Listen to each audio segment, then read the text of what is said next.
All right, guys, so conflict de escalation. This is what I want to talk to you all about. The single most important skill that I've seen. If you want to be good at conflict de escalation, this is the number one thing that you need to be good at. So, in order to understand how to de escalate conflict, you got to understand how the brain functions. To simplify the brain, there's three specific compartments within the human brain. Here we have the spine. So, when all information comes in, whether through whatever sensory input that it is, it goes up and then it goes here into the center of the brain, the emotional center of the brain. Here in the emotional center of the brain, everything we experience is emotional first and foremost, 2 times faster than this part known as the logical part of the brain, the majority of the brain. I'm not going to dive into specifics right now, what all this stuff is called, but just know that information comes in and goes to the emotional part of the brain first. Then it gets registered as either being a threat, something you should be afraid of, or something you shouldn't be afraid of. If it's something that you should be afraid of or you're upset over, or as we'll talk about the 6 behavior needs here in just a second, if it's determined to be some kind of a threat, regardless of what it is, remember, you're not thinking logically about it at this point. It's just coming into your sensory input, going to the emotional center of the brain first. Does this feel like it should be a threat? Should I be afraid of it? Whether it's a first date, public speaking, going into war, whatever it is. If the answer is yes, then it comes down here. It starts sending signals and activates the fight or flight part of your brain.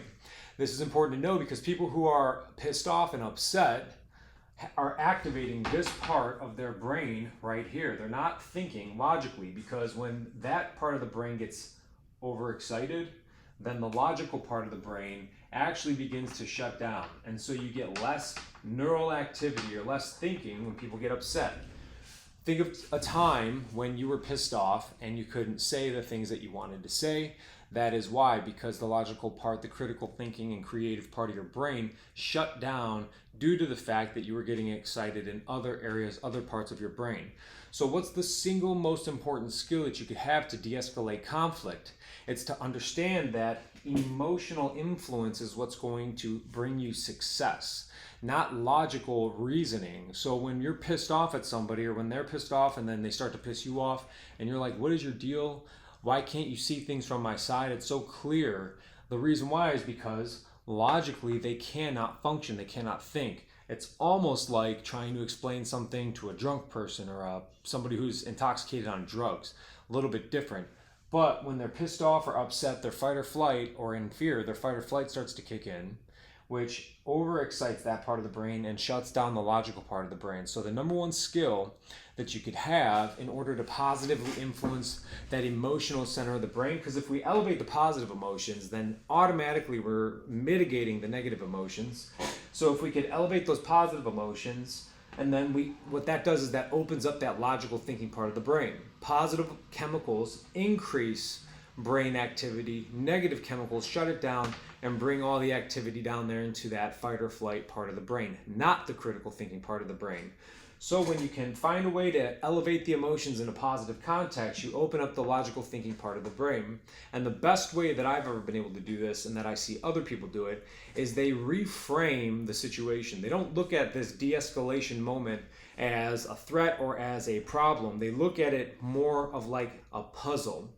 What types of pieces could we put together here in order to solve this puzzle versus a problem? When you look at it as a problem, it actually activates your fight or flight response because you're viewing it as a negative circumstance. When you view it as a puzzle, something that needs to be solved, it creates a sense of excitement, elevates those positive chemicals, and then that opens up your logical part of the brain. So you're not sitting there banging your head against the wall wondering why they aren't understanding you, allowing yourself to get what I call emotionally hijacked. Anytime anybody ever allows you to change your emotions, you are subjecting yourself to that emotional hijacking. Now, when you reframe the situation, the context, into a puzzle, you got to first always build the frame of the puzzle. You reframe and then you got to build the frame. The frame is the end state. What is this person trying to accomplish? What is it that they want to do? That is the frame of the puzzle, because now you can start to take and pick pieces from your creative mind that is open because you're not overly emotional, and you could begin to solve this puzzle. Is their end state achievable? Is it feasible? but maybe there's just a miscommunication going on. If the answer is yes, then okay, cool, let's go ahead and get it solved for them. If the answer is no, all right, well, what's the next best thing that we might be able to do for this individual so that they can calm down and take in the situation and then feel a little bad or guilty over the way that they reacted? What could we do to provide this customer, this client, this coworker, whatever it is, with a positive experience right now? Because there's some sort of miscommunication going on. If you can get to that, then you've successfully de-escalated the conflict once again. Usually it's going to be a miscommunication. A lot of the times their end state is feasible, but you're just letting your ego get in the way, and so you don't want to just say yes because you're in an argument. You allowed yourself to get emotionally hijacked. You didn't view it as a puzzle, you viewed it as a problem. When we view it as a puzzle, it allows us to think creatively and to solve the issue and to see the issue more clearly and remain emotionally objective. And then there's something to also do if neither of those are feasible and all this other stuff, but this is just a quick video on showing you the single most important thing that you could do if you want to be successful at de-escalating conflict or talking somebody off a ledge, is you need to reframe the situation from a problem into a puzzle. Again, that opens up the creative part of your brain, your mind, and allows you to influence their emotions some way positively so you could open up their creative, their logical thinking mind.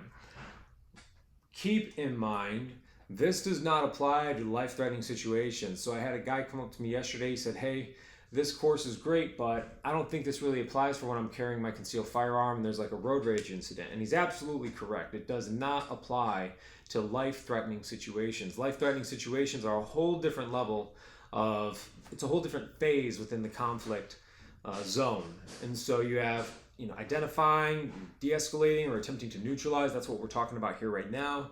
But then you have basically your own, preparatory engagement, phase of conflict, and that's something completely different. So keep these things in mind. Single best thing you can do, reframe it from a problem into a puzzle in non-life-threatening situations if you want to be good at de-escalating crime, de-escalating violence.